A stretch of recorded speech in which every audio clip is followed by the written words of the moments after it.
Bakit ang iyong mga matang maniwalang kaya mo? Haharapin, lalaban, walang susuko, makakarating hanggang dulo. Maraming tanong, paano ba ito? May pag-alinlangan, may pagdududa. Kailangan lang tuklasin ano ba ang kaya mo. Ngumiti ka lang, bagong pag-asa'y naghihintay. Huwag kang matakot, kaya mo, kaya mo. Nagdadalawang isip, nanginginig, tumutulo ang luha, nagagalit. Gusto ko na lamang pumikit, pipilitin kong kumapit. Pangangamba ko'y mawawalan na, nararamdaman ng panibagong pag-asa. Ito na ang simula, bahagari nakikita na.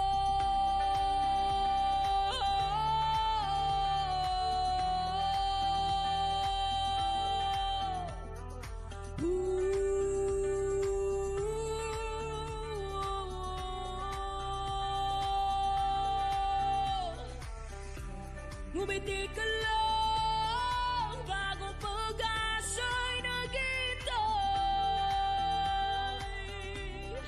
Huwag kang matakot, kaya mo, kaya mo.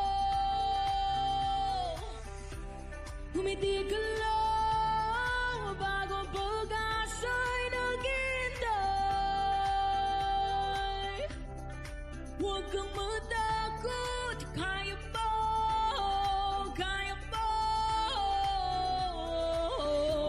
Ngumiti ka lang, bagong pag-asa'y naghihintay.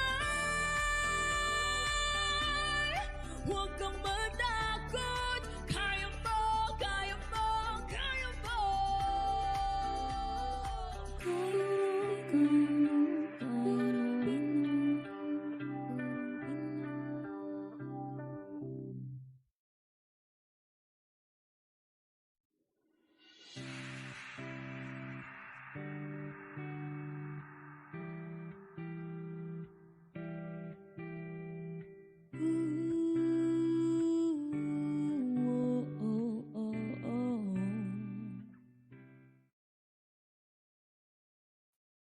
Alright, and ayun na nga po, we are live. And of course, welcome back to Gurong Pinoy na lahat ng members ng Team Pavlov, our Let Babies for March this year. Of course, mag-ingay na po.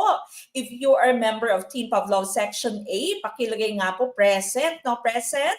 Lahat ng members ng Team Pavlov Section A, maglagay na po ng present sa ating comment box. Ganon din po sa mga members ng ating Team Pavlov Section B. Okay? So again, meron po tayong kasalukuyang dalawang teams na alagang-alaga, of course, for your Net March of this year. That's Team Pavlov, Sections A and B. And of course, nandyan din po yung ating final coaching group. Magsisimula din po yan pagkatapos po ng ating pre-board. No? So again, ang ating pre-board, mamaya po sasabihin ko po sa inyo kung kailan po mangyayari yung ating pre-board. I think some of you already know, no, kung kailan po yung ating pre-board. But then again, you can see on our screen right now, meron din po tayong SPLE Let Review. That's going to be an online review program that is going to be intensive. And of course, kasama po natin sina Coach June and Coach Toto. Okay, may diagnostic test po tayo dyan, may mid-review, and of course, may pre-board. So ano pa po hinihintay nyo? Mag-send na po na message dito po sa ating Facebook page if you'd want to join any of our groups. A while ago, nakita nyo na po yung ating mga passers sa nakaraang licensure examination for teachers.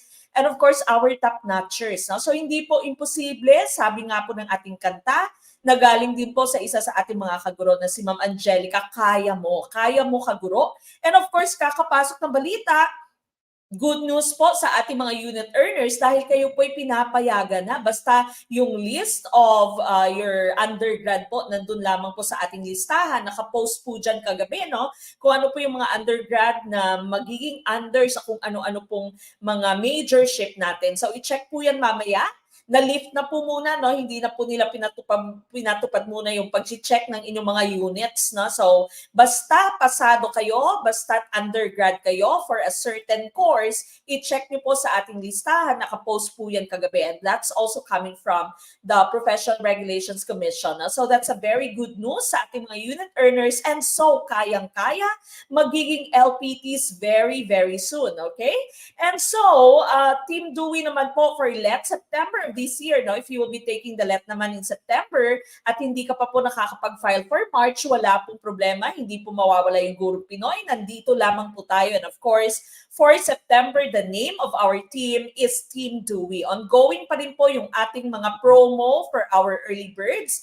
And so, just send a message para po makater kayo and para po maging kasapi kayo ng Team Dewey for Gurong Pinoy's LET September 2024 para siguradong pasado ang ating licensure examination for teachers. Okay, calendar. Tonight is February 6, no? And of course, we are doing mid-review part 3, part 4, and part 5 in the following days. And that's still going to be for professional education. Now, of course, after that, you will have Coach Toto and Coach June, no? So, dire-diretso. And then, as I've mentioned, your pre-board will be on February 14th and 15th, okay? Na-mention ko na yung ating sekreto sa ating pong pre-board sa ating mga members ng Team Pavlov, no? So, wala pong mawawala. High caliber, no? Of course, hitik na itik. Maraming bala yung ating mapupulot sa ating pre-board. Okay? So, again, if you are still not a member, I'm inviting all of you. Let us help you pass and of course stop your LET, okay? And of course, ang ating po majorship final coaching ongoing na din po, and ganun din po yung ating civil service review program, okay? So again, just send a message through this Facebook page if you'd want to join any of our groups. Okay, mid-review part 3. This, of course, is under professional education. This is part 3 of our mid-review, okay? Good evening, good evening. So again, kapag ka hindi ka pa po nakaka-like and of course love or share ng ating video, paki-love, like, and share na po ng ating video. Again, as we've always mentioned, no, siguradong makakapasa if you are sharing Gurong Pinoy because of course you are sharing your blessings. You are also helping your fellow education graduates or it might be your unit earners para po maipasa yung kanilang licensure examination for teachers. Okay, good evening po sa inyong lahat. Present si Ma'am Emeline Cartagena. Okay, all right, good evening Facebook user. Sabi ni Facebook user, sana mabasa name ko. Kaya lang po, Facebook user po kayo. All right, so i-allow niyo po yung StreamYard. Meron pong link dyan sa ibaba, no? So i-allow niyo po yung StreamYard para po nakikita ko yung inyong names. Kailan po filing ng SPLE sa Thailand po this year? For Thailand, I have heard that it's going to be by September na po yung inyong magiging exam. No? So, kasama na po kayo sa next batch ng ating exam takers. Okay? Good evening, good evening. Nagbabalik loob ang mga unit earners. Okay? From Binyan, Laguna. Good evening po. Hindi ko na nakita yung inyong name, ma'am. Okay? Napakabilis ng ating comment box. Ganadong-ganado at mukhang ready na ang ating mga kaguro sa pagsagot ng ating pong mga tanong, no? Yung ating mga tanong for tonight's discussion. So again, tonight we are going to have 37 Prof Ed items. 37 Prof Ed items. Ma'am Nicole Ramos Rebong, good evening po from Indonesia. Okay, so again, Luzon, Visayas, Mindanao, lahat ng mga kaguro natin, kung ready na po kayo, paki-like, love, and share na po ng ating video. Paki-tag na din po yung mga friends po ninyo para of course sabay-sabay po tayong matuto, no? Sabay-sabay po tayong makinig, matuto, and have fun in tonight's discussion. And of course, paki-write na po na manifesting, no? Ilagay na po ng inyong pangalan with the comma and LPT. Let us all manifest. Let us all manifest that we are all going to be licensed professional teachers very, very soon. Ayan, si Ma'am Christine T. Goncer, LPT. Sino pa ba ang magiging LPTs dito? Sino pa po ang magiging LPTs dito? Ayan. Okay. Ma'am Christine, nabasa ko na po yung inyong pangalan. No? LPT, Manifesting 2024. Dumagat Eileen C, LPT. Karine May Wang, LPT. Jamira Pascan Maute, LPT. Christine P. Kuyangko, LPT 2024. Coral de Manilin C, LPT. Princess C. Alceso, LPT. Darren L. Bagasan, LPT. Angel C. Ariola, LPT. Stephanie Sikor, LPT. Padua Leo Mark, LPT. Ayan, dami na nating LPT. So manifesting, lahat po kayo of course sa tulong ng Gurong Pinoy, sa tulong ng inyong pong sakripisyo, no? And of course yung inyong pong pagsa-study, no? Pagsusunod ng kilay every night, and of course sa tulong ng ating poong may kapal, tayo pong lahat ay magiging LPTs very, very soon. Okay? And just like every time that we have our live stream, again, like, love, share our video. But of course, let's all start with our opening prayer. So samahan niyo po ako mga kaguro.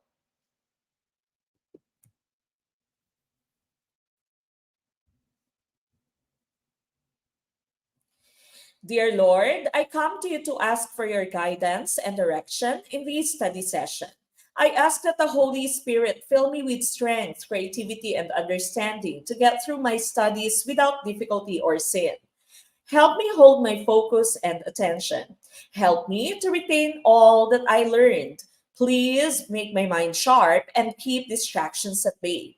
If any part of my studying is weak or lacking in some way, let it be revealed so that I may correct it. Thank you for this opportunity to learn. Amen.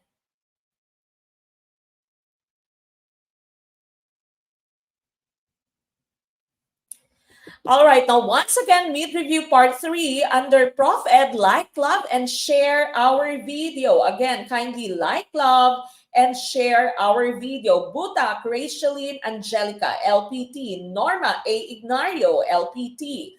Erwin R. Adupe, LPT. Zaira May Pasis, LPT. Abigail Marchan, LPT, Johnny Sombise, LPT, Mary Jane Esguera, LPT, Lalaine, DC de Guzman, LPT, Frialex Bacanto, LPT, Camino Benji G, LPT, Daryl Jane, Masa Martinez, LPT, Cheryl Yucanoy, LPT, Sherwin C. Martin, LPT, Nadine P. Manalio, LPT, Riza May M. Javier, LPT, Rewel D. Villaganas, LPT, and Top Notcher. All right. Let us all start with item number 1. Number 1, which is implied by skewed to the left scores distribution. Would this be letter A? Most of the students are academically challenged. Letter B, most of the students are remarkable. Letter C, most of the students are thick-witted. Or letter D, most of the students are passive and spend more time in administrative than instruction tasks. What is our choice? For item number 1, napag-usapan po natin ito kagabi, no?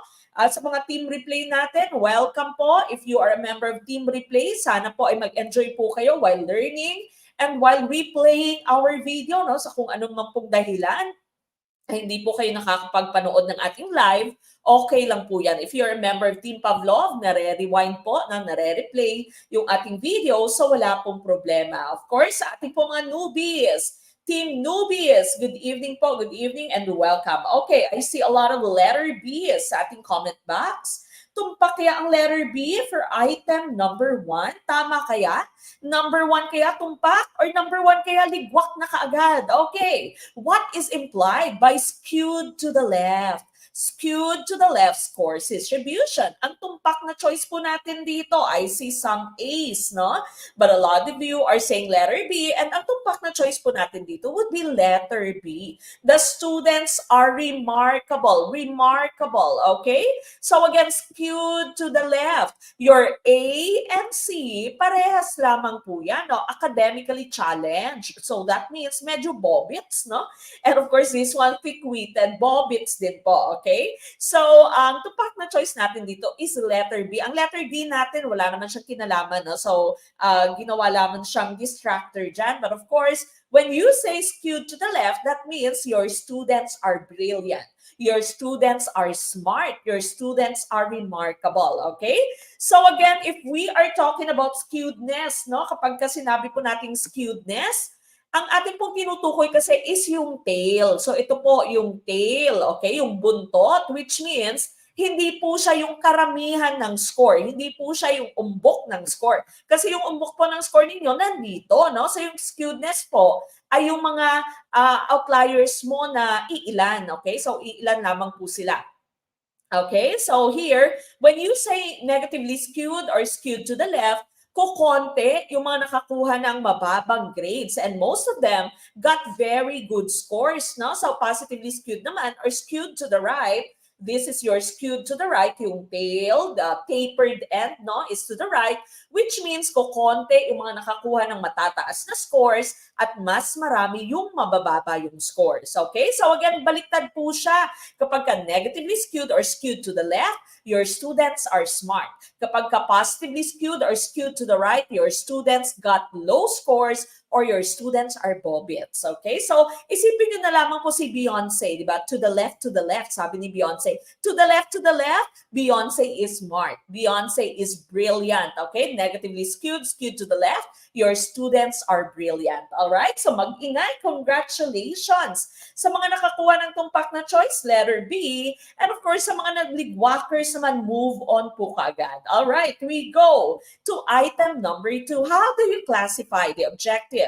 To summarize the salient features of a good essay in terms of Bloom's hierarchy of educational objectives at the cognitive level. Would this be letter A, analysis, letter B, application, letter C, knowledge, or letter D, synthesis? What is our choice? Ano kaya ang ating tumpak na choice?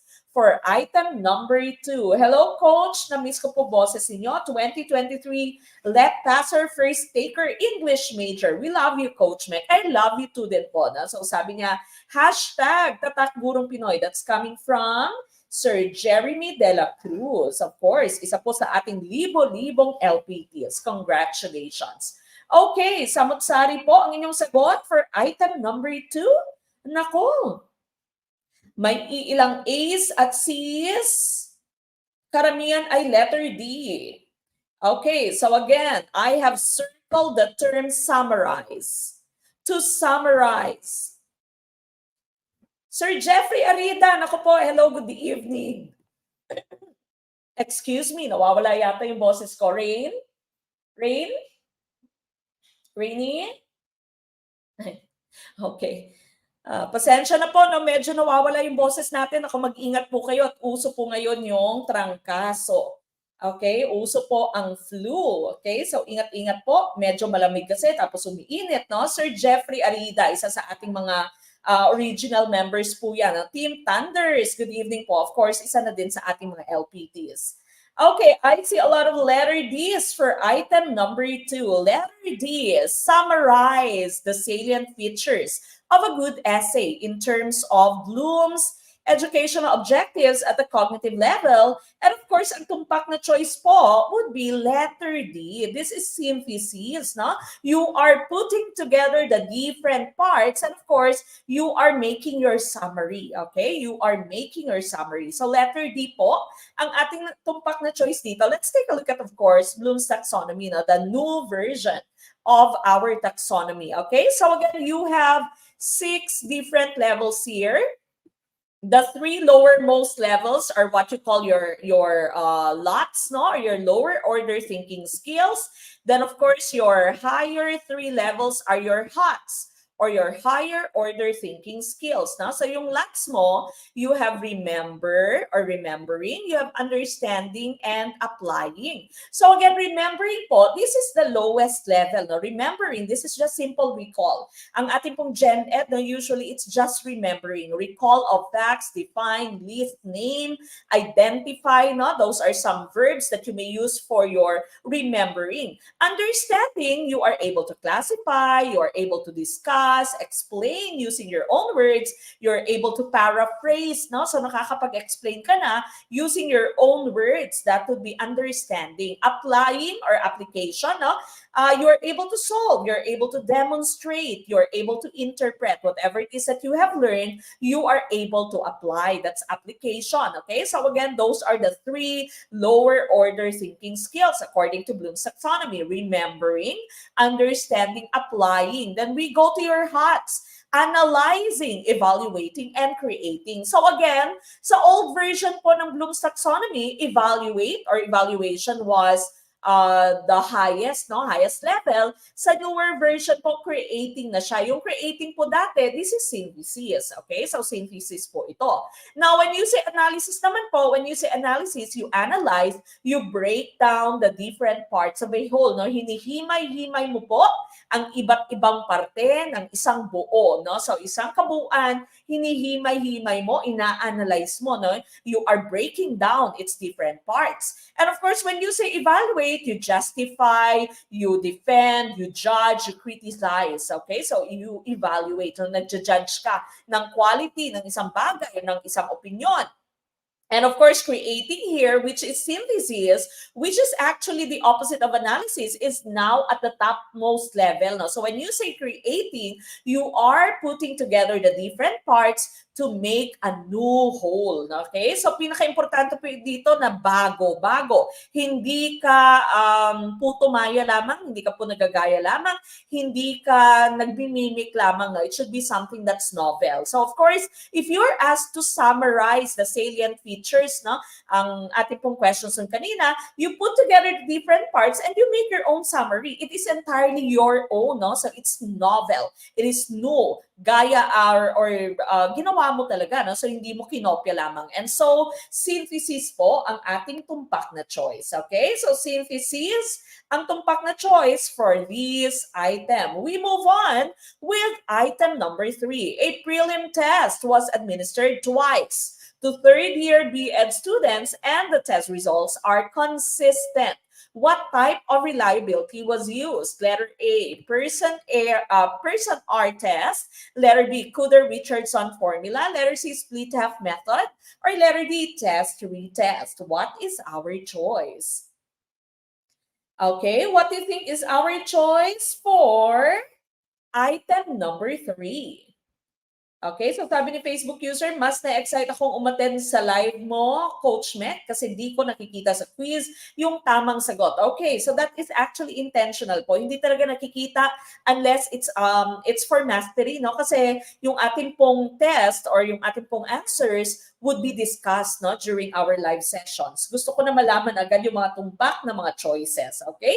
So again, remember, no, kailan ka ba mas natututo kapag tinanong po kayo ng LET? Kailan po kayo mas natututo? Is it during the taking of the test, prior to taking the test, reviewing for a test, or during discussion?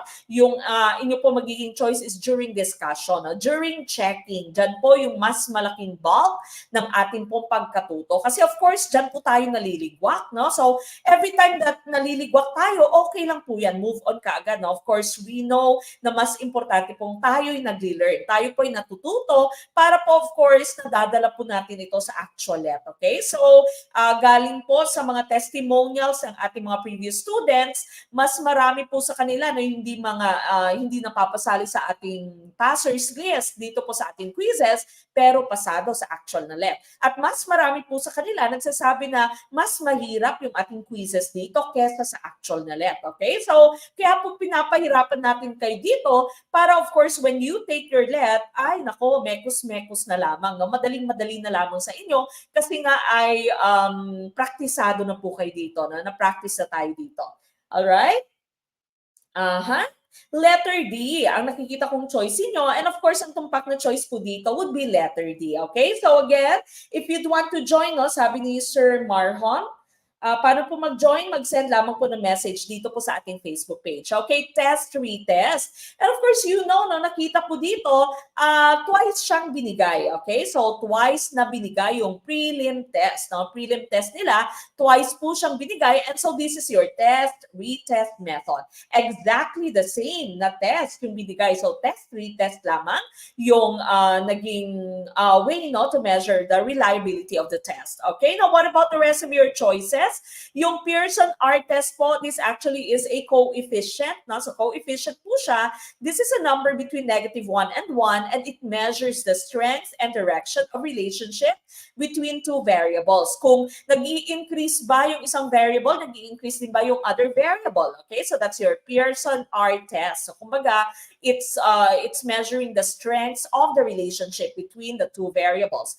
Ang Kuder-Richardson formula nyo naman po, this one is used to measure the reliability of a test and ang questions mo sa test na yon would only have two answers, right or wrong, or true, false po lamang. Okay, so tandaan, Kuder-Richardson formula is used to measure the reliability of a test where you only have two answers, true, false, or it might be right or wrong. Okay, so that's Kuder-Richardson. And of course, when you say split half method po, this assesses the reliability of a test by dividing the test into halves, okay, in two halves, and correlating the scores from each half. Now, from the term itself, split half.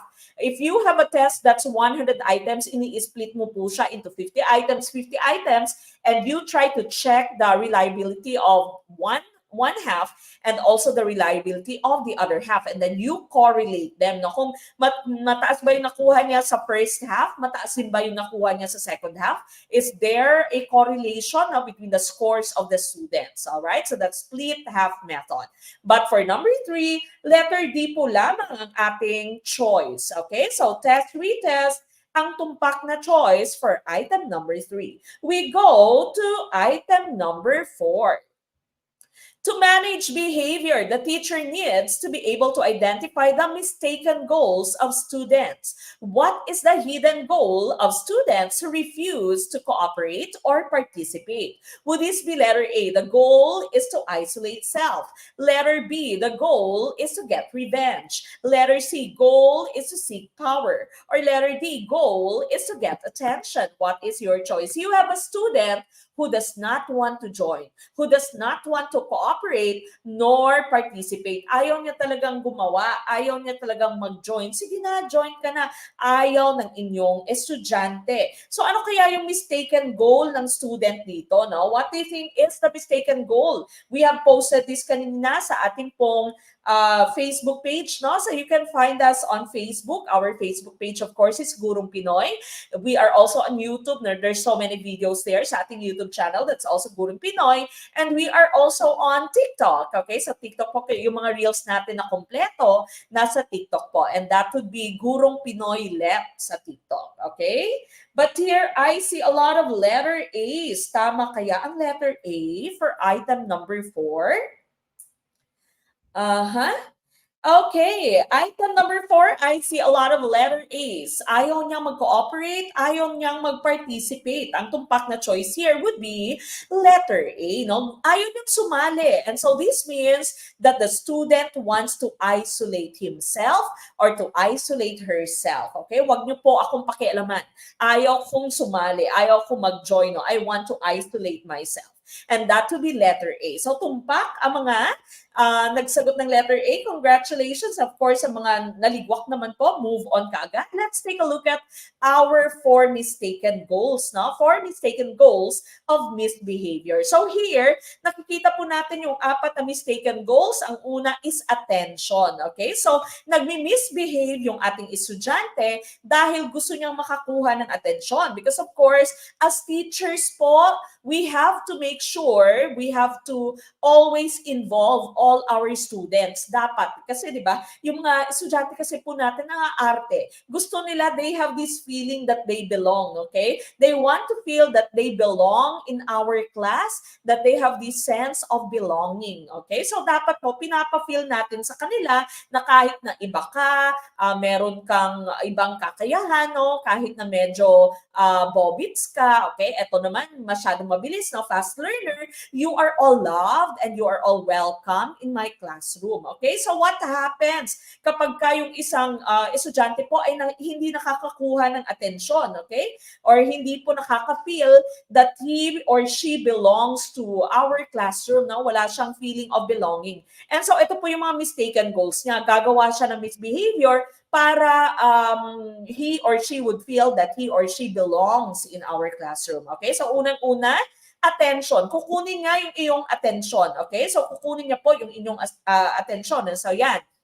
Sasabihin niya, I only belong when I have your attention. Sometimes, may mga pa-sweet tayong students sa kinukuha lamang yung ating attention, di ba? So, minsan sasabihin, hindi ko po alam, hindi ko talaga alam, no? So, sometimes naman, meron talagang kulang sa attention, okay? Kulang sa pansin, okay? So, this time, when you say attention po, no, the student feels that he or she only belongs when he or she has the attention of the teacher. Okay? So, ika nga ni Bea Alonzo, okay, sa pelikulang One More Chance. No? One More Chance, tama ba?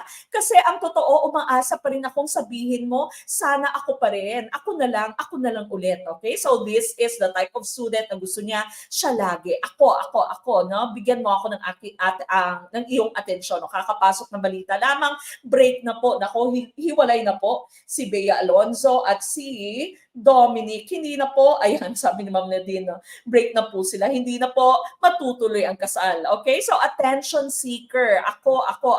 Gusto ko ako yung bibigyan mo ng attention. So, sometimes this is true. Sometimes this is true with our students. Sometimes this can also be true with our jowa. Meron din namang jowa na ako. Ako na lang palagi. No? Ako dapat. Alright, now we go to the next mistaken goal. Now, power. Okay? So, this student thinks, I belong only when I am the boss, or at least when I don't let you boss me. Okay? So, kapag ako yung nagro-rule, ako yung may power inside the classroom, or hindi ka nakakapag-power, no? Wala kang power over me, I feel that I belong in this classroom. Okay? So, eto, ayan, no? So, sabi ni Darna, ding ang bato. Okay? So, these are the students who want to have power in our classroom, or this can be your jowa who'd want to become dominante, no? Gusto niya siya lagi nasusunod. Kapag meron kayong date sa Valentine's Day, gusto niya siya lagi mamimili na restaurant, siya lagi mamimili kung anong gagawin niyo. Okay lang naman yun, no? Basta siya yung magbayad. Okay? So, kaway-kaway sa mga magbabayad sa inyo pong Valentine's Day date. Okay? So, this person's mistaken goal is to have power. Now, we also have revenge, no? So, sabi dito ng inyong estudyante, I don't belong, but at least I can hurt back, okay? So, okay lang, no? Even if you don't make me feel that I belong in this classroom, okay lang. I would give my revenge. No? I would make my revenge, okay? So, sabi ni Jody Santa Maria, matitikman nyo na ang batas ng isang ape, okay? So, I would do my revenge. That's one of the mistaken goals that we have here. And of course, lastly po, the feeling of inadequacy, no? Feeling na hindi siya sapat. Ayun, yan din kaya yung nafe-feel nyo, hindi kayo sapat, no? It is impossible to belong. I give up. Yan na po kanina yung nararamdaman ng ating estudyante. And so, hindi na siya sasali, no? I-isolate na lamang po niya yung kanyang sarili, okay? So, the student wants to isolate himself because he feels like he is not enough. Kahit na anong gawin niya, kinuha na po niya yung inyong atensyon, he tried to have the power, he tried to take revenge, wala pa rin, no? So, kahit na anong gawin niya, wala talaga. And so, the student is going to isolate himself. The student is just going to give up, okay? So, sino kayo nagsabi nito? Am I not enough? May kulang ba sa akin? May mali ba sa akin? Pangit ba ako? Pangit ba ang katawan ko? Kapalit-palit ba ako, no? So that's, I think, Liza Soberano sa isa nilang magandang movie, no, ni Enrique Hill. Alright? So these are the 4 mistaken goals sa ating pong professional education. Okay? So, ayan, sabi ni Facebook user, ginawa ko naman lahat pero bakit may kulang? No? Parang kulang. Okay? And so, ang ating pong tumpak na choice yung kanina is to isolate himself. Alright? We go to item number 5. Which characteristics of a good test measures what it is supposed to measure? Letter A, adequacy. Letter B, objectivity. Letter C, reliability. Or letter D, validity. What is our choice? Aba, ang dami na pong nag-e-emote sa kasalukuyan sa ating comment box. Ang dami na pong nagsasabing, am I not enough? Okay. May kulang ba sa akin? Alright, tama po yan, no? Isa pang katawagan sa ating isolating self or inadequacy is withdrawal. Okay, nag-withdraw na siya, no? Tumiklop na po siya. Okay, nag-clamp up na yung ating pong estudyante. Alright, letter D. Nakikita ko yung choice niyo sa number 5 is letter D. Tama kaya ang letter D for item number 5? When the test measures what it is supposed to measure, letter D, sabi ni Sir Joven, letter D for Dominic Roque. And ang tumpak na choice po natin dito is letter D. That's validity, no? So, very important as teachers, dapat po kung ano yung ating tinuro, yan din po yung magiging buod, no? Yung magiging laman ng ating test. Hindi po pwedeng iba yung tinuro mo, iba din yung patest mo, okay? So, valid yung test if it really measures what it is supposed to measure kapag nakatuhog po siya sa ating objective. Dapat po coherent yung ating test sa ating objective. Lahat po sila dapat coherent from your objective to your activity, no, to your evaluation. Dapat po iisa yung kanilang lengguwahe, kumbaga, no, iisang objective. Alright? So that's validity. What about the rest of our choices here? When you say adequacy, ayan na naman, no, may kulang pa ba sa akin? Am I not enough? When you say adequacy, enough ba yung representation ng kada objective? If you had 5 objectives or if you had 10 objectives in this test, no, lahat ba ng objectives mo na represent ng inyong items? Baka out of the 20 items, 10 item, iisang objective lamang, no? Hindi lahat ng objectives mo ay na-represent. So when you say adequacy, dapat lahat ng inyong objectives ay na-represent sa inyong test items. Alright? Objectivity, of course, when you say objective, you are being fair. Wala kang bias, no? You are being fair. And of course, ang antonym po nito is subjectivity. Napag-usapan din po yan natin kagabi. Reliability, as we've mentioned a while ago sa ating pong item, consistency of scores. Okay, so consistent ang performance ng ating estudyante, that will be reliability. But for number 5, validity ang ating tumpak na choice. We go to item number 6. An aid in presenting a large 2-dimensional materials hung on the wall is the letter A, flip chart, letter B, pocket chart, letter C, diorama, or letter D, overhead projector. What is our choice? Okay, so again, if you'd want to watch our full-length video, dire-diretso po yung ating video, nare-replay po yung ating video. If you'd want to join our quizzes, para nasasama din po yung inyong name sa ating passers list. And if you'd want to download our files, become a member of Team Pavlov. Very easy. Just send a message through our Facebook page, this same Facebook page kung saan po kayo nanonood at the moment. Okay, number 6. Letter A. Ang nakikita kong choice ninyo, letter A. Letter A kaya ang ating tumpak na choice for number 6. Okay, so item number 6 here, no? Sasabi ng number 6 mo, this is an aid in presenting large two-dimension materials and it is hung on the wall. Ang ating pong tumpak na choice dito, of course, would be your flip chart. Okay, so flip chart, ito po yung itsura ng ating flip chart, no? So chart siya, fini-flip siya, no? Meron siyang different pages, kaya siya tinawag na flip chart. Flip chart, okay? And of course, this is used for your 2-dimension materials. Yung may length and width po lamang, no? Hindi siya 3-dimensional na materials. Okay, so that's your flip chart. Now, what about the rest of your choices? Bakit po hindi sila yung ating correct choice? Na yung pocket chart kasi maliliit, no? So, hindi po siya po pwede kasi sabi dito large, although it's also two-dimension, pero maliliit po yung po pwede mong ilagay sa inyong pocket chart. Pero yung kagandahan po ng pocket chart natin is that napapalitan po kung ano yung nilalagay natin sa kada pocket dito, no? So, that's your pocket chart. Now, diorama hindi din po siya pwede kasi it's three-dimensional, okay? So, yung diorama mo kasi is a 3D model, okay? So, ito po yung mga pa-project sa atin dati, no?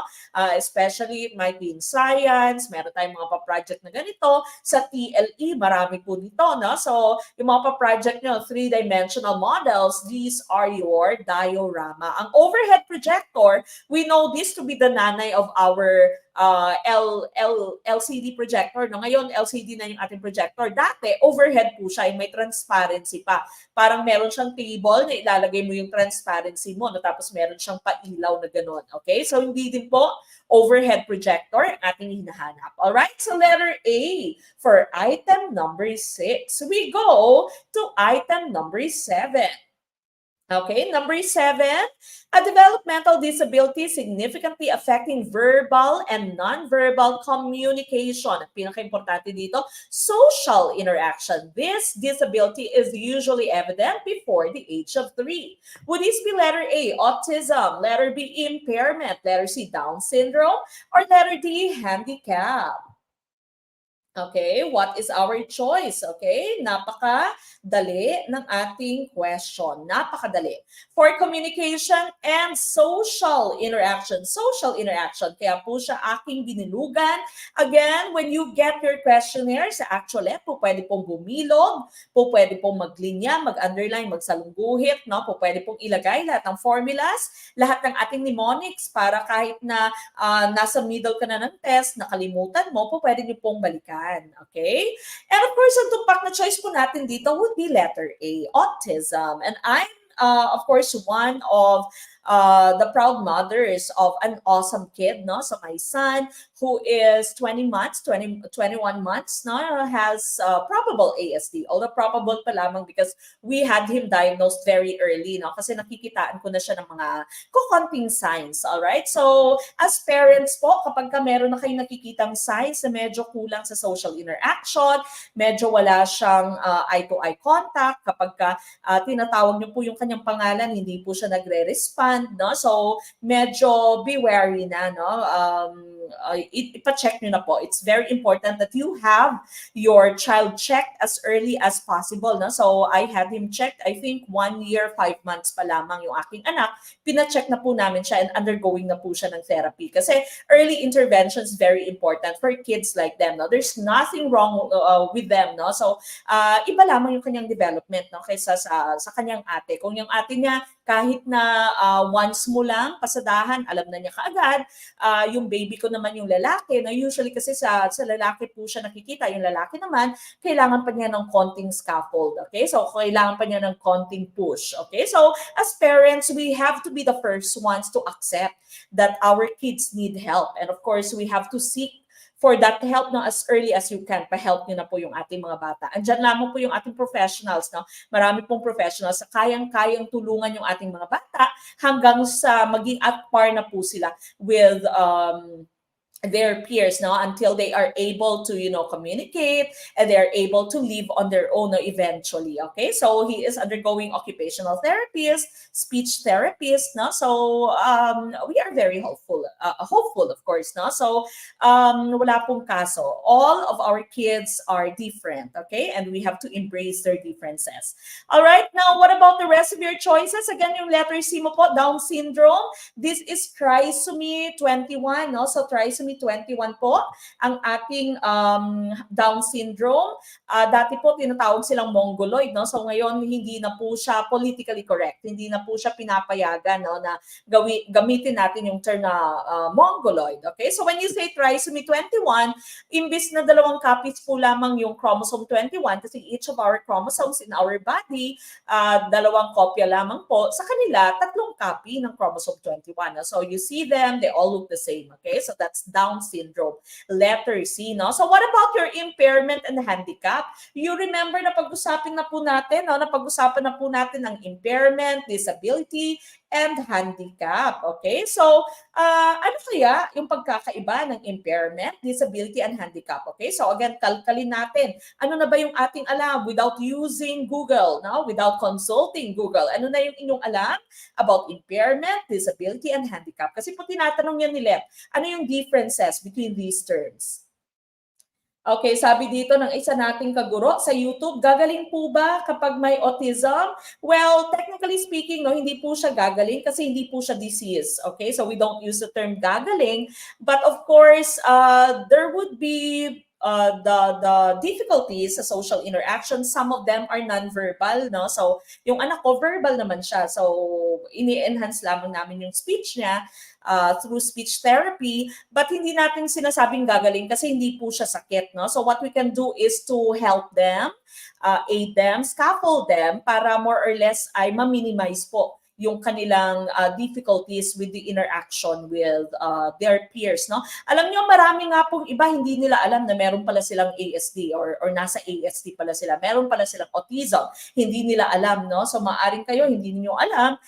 Minsan lang meron kang time na ayaw mo makipag-usap, meron kang mga gusto, no? Kung gusto mo talaga yung isang color, for example, gusto mo talaga yung isang bagay, ayaw mong natitwist or natitweak yung inyong mga routines, no? So some people, they don't even know that they have this. Okay, what is your answer? Ano nga po yung answer? Ayun, nalilito pa rin ako. Impairment, specific part, disability, hinders to do certain activity. Kung tama yung pagkakaalala ko, sabi ni Ma'am Jessa May Oray. Okay, ano nga ba yung ating naaalala sa IDH, no? Remember, we said IDH. Po, pwede nyo pong gamitin yung mnemonics na it doesn't hurt. IDH. When you say impairment, this is to a specific organ, not to a specific part of your body. So something that is affecting a specific organ or specific part of your body, okay? So that's an impairment. For example, when you say he is visually impaired, there is something wrong with his eye, no? So apektado yung kanyang mata. It is organ specific or specific to a certain body part. Ang disability, you have the term disability, no? So this na prefix, and of course your root word or the term ability, no? So disability, when you say disability, you are unable to do something. You are unable to do something. For example, you say, I am unable to see well because I have some visual impairment. Okay, so I am visually disabled. No, I am unable to see clearly. Okay, so inability to do something. And of course, when you say handicap, this is a broader term. Kapag sinabi mo pong handicap, you have a disadvantage in our society because you have an impairment or you have a disability. Okay, so handicap is a general term. It is a disadvantage in our society because you have an impairment or a disability. All right? So sana po ay klaro ang pagkakaiba ng ating impairment, disability, handicap. It doesn't hurt. Impairment specific to a certain organ or to a certain body part. Disability, unable to do something because of a certain impairment. Handicap, general term, you have a disadvantage in our society because you have an impairment or you are disabled. No? You are unable to do something. All right, we go to the next one. Any restriction or lack of ability to perform an activity within the range considered normal is letter A, exceptionality, letter B, impairment, letter C, disability, or letter D, handicap. Ayan na. Ayan, sabi ni Sir James Ryan Almanzor dito, no? Proud SPED teacher here po, dealing with them every day. And they are very sweet din po, no? Tama, okay? They are very sweet. Even my kid, no? My son, 21 months pa lang naman siya, no? So he's going to have his reassessment in June. Okay, but of course, he's very sweet and he's very smart. Yun nga lang, no? Kulang lang siya social interaction. Okay, so we will do everything we can, of course, to help him. No? So unang-una muna, yung pinaka-helpful is as a parent, ikaw muna, no, meron ka munang acceptance. Accept that your child needs help. Okay, so para mabigyan siya ng help. Kakapasko lang po last September. Thank you po, Coach Mac from Marantao, Lanao del Sur, si Sir Wamil, Magangkang, or Magangkong, Kota. Good evening po. Good evening. And of course, assalamualaikum po sa lahat ng ating mga Muslim brothers and sisters. Okay, I see a lot of letter C's, no? Kakadiscuss lamang po natin. Letter C, letter C. Okay, and so, ang tumpak na choice here would be letter C. Tama po yan, letter C, ang ating pong tumpak na choice. And yan na yung hint, no? Lack of ability, inability to do something. Okay, so again, when you say impairment, it is specific to a certain organ or body part. Disability is lack of ability or inability. And of course, handicap, this is your disadvantage. Medyo hirap ka, disadvantage ka sa ating society because you might have an impairment or you might have a disability. Exceptionality, these are people who are gifted, no? So giftedness naman ang exceptionality. Okay, so letter C is tumpak. We go to number 9. Virtue is one component in the teaching of Rizal, as a course focuses on the teaching of good and beauty in God. Ayan. Good, beauty in God, Rizal. Virtue, okay? What philosophy supports this? Existentialism, idealism, progressivism, or social reconstructionism? What is our choice? Okay, what do you think is the right choice? Letter B. Nakikita kong choice niyo is letter B. And of course, tumpak na choice po natin dito would be letter B. That is idealism. Basta when you say ideal, perfect. Okay? So ideal, perfection. Perfection. God, good, beauty, resolve, virtue. No? So this is idealism. Kaya nga po, meron tayong terms na what is your ideal guy? Who is your ideal girl, no? So what is your idea of the perfect guy or the perfect girl, okay? So pag sinabi mo, she is my ideal girl or he is my ideal guy, no? So for you, that type of girl is perfect. That type of guy is perfect, okay? So that's idealism, perfection. Now, existentialism, of course, this is the belief that students should have freedom, choice, and will, but with responsibility. Ayan na, sinasabi ko sa inyo, Feb 14, you have the freedom, the choice, and the will, but you should have that responsibility, okay? All right, next one, progressivism. These are the modern ways of teaching, di ba? Three-way learning. We now know through progressivists that learning is a three-way process. No, we learn from the teacher learns from us, and we learn from each other. We also have individual differences, so we have to treat all our students alike or equally kahit na iba-iba po yung kanilang characteristics, no? So sometimes we should also give essays, but hindi lamang essays lagi, no? Pwede ding lecture, pwede ding project, pwede ding experiment, iba-iba yung activities natin to cater, no, sa needs ng ating individual students. Now we also have multiple intelligences, no? So multiple intelligences theory by Howard Gardner, iba-iba yung klase ng intelligences, and of course we also have inclusion. Everyone should be included.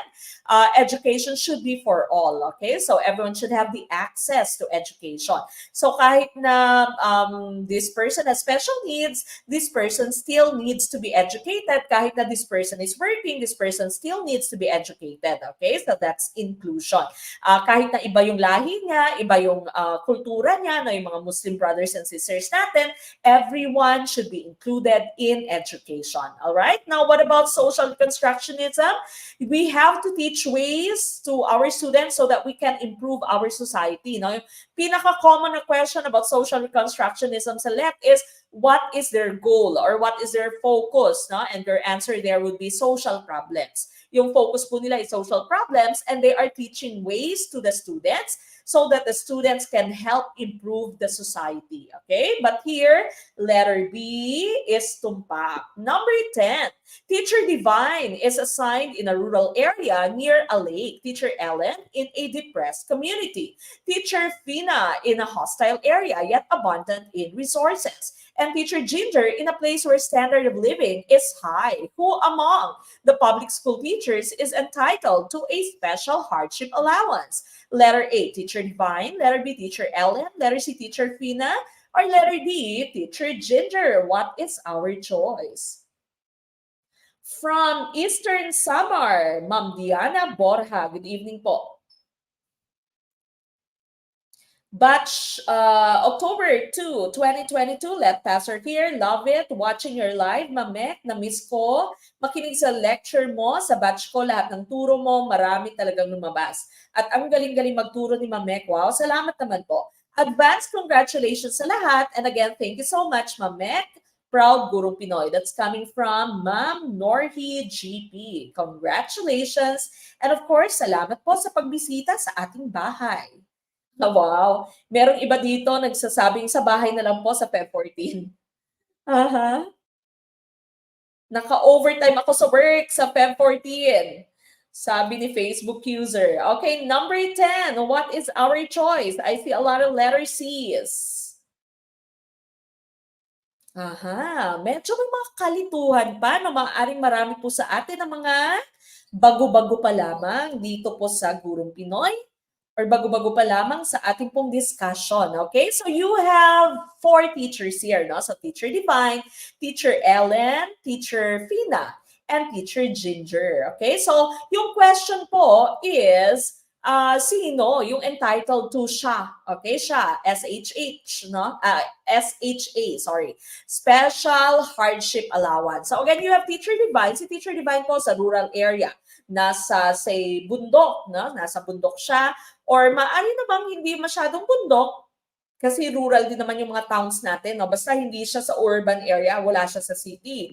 Si Teacher Ellen naman in a depressed community. Kapag sinabi mo pong depressed, ito yung mga slums, okay? So slums, think of Catriona Gray, okay? So slums, depressed community, mahirap, poor communities. Teacher Fina naman in a hostile area. That means may kaguluhan o may gera sa area ni Teacher Fina. Pero abundant ang resources. So, kumbaga, medyo pinalito kayo ng karugtong kasi dito. Abundant daw rin resources, but it does not take the fact na hostile yung area, no? May gera, may kaguluhan sa area ni Teacher Fina.